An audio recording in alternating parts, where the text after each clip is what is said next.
I'm Hammer. Here's another Tuesday's tip. We're going to quickly mince a bell pepper. Seems simple, not so.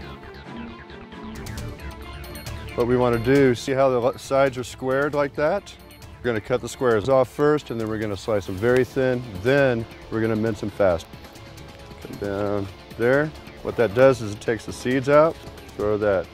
Let's get rid of that white while we're at it. The reason why I do that is it's nice and flat.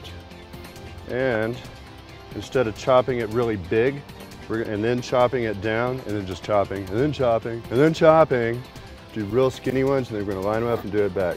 Just like that. Remember, up against your knuckles.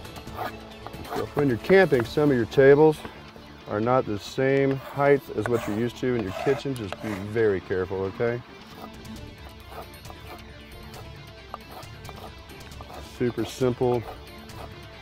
This is nothing but it's a good quick technique. You can do this with just any of your chilies. Okay, see how nice that is? Nice and fine, they're very even. That's Tuesday's tip. Give us a thumbs up, give us a comment, subscribe. This is one of our handiest tips since learning how to cut onions and garlic without bleeding. We're gonna use this all the time, including this Thursday, when you take a very basic camping staple and turn it into something that's going to delight your guest at the campfire.